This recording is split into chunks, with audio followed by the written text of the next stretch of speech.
Hey everybody, Andrew with FindYourFuels.com, here to be a big help to you today, especially if you find yourself clicking on this video because you're a little bit curious if in fact your ego has gone out of control, because the title of course is Ego Gone.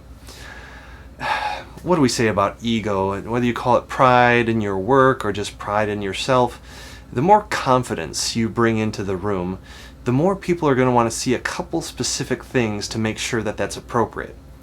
Because with confidence and ego comes strong ideas, strong opinions, and a very forceful presentation, which can be very, well, annoying if not sickening. The more ego you feel in the room, without these two things that we're going to mention today, the more you will disengage from the information and not want to be around that person. Now, if you're the person presenting, even if it's not an official presentation, but just your idea to coworkers or to subordinates or to anybody who you're trying to get to think the way you think. If your ego isn't balanced with these two things I'm about to tell you, there will be that reaction. And the first thing that really helps ego find its place and find its home is experience. Obviously, if I'm at work and they're taking us through a safety situation, to say like there's a burglar, what should we do? If they've got a few high-ranking military badges on their uniform, or they talk about the multiple wars they've been in, I'm really going to listen. Much more than the person who just got out of safety school and did 6 years of book work in training for what's the best, training for a burglary situation. I'll take experience. Even if he's a little bit brass, a little bit crass, and very forceful, and this is what you need to do. Buddy, if you've been through 3 wars, I'm doing everything you tell me to do. If you have the experience to back up your ego, it's fine.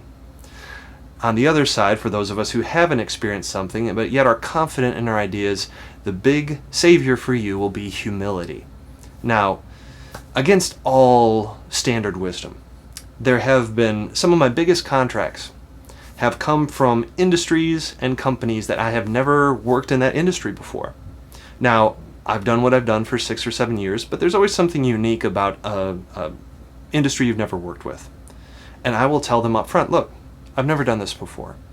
I believe the standards and principles that have worked in smaller scale will work for your larger scale, but I am in fact asking you to trust me on this.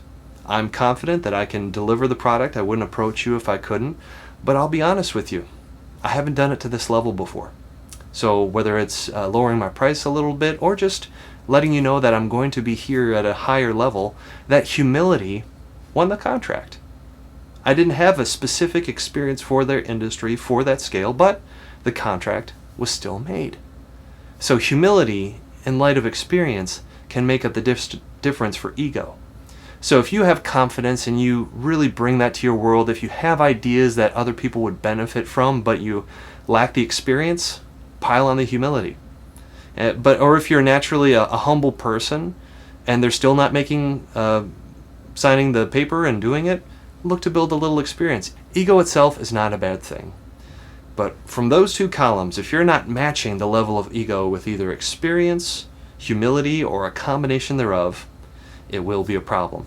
Hope that's of help to you. As always, if it makes you come up with new questions, leave them below in the comments. Like and share, subscribe, that's always appreciated. Thanks so much, and we'll see you guys next week.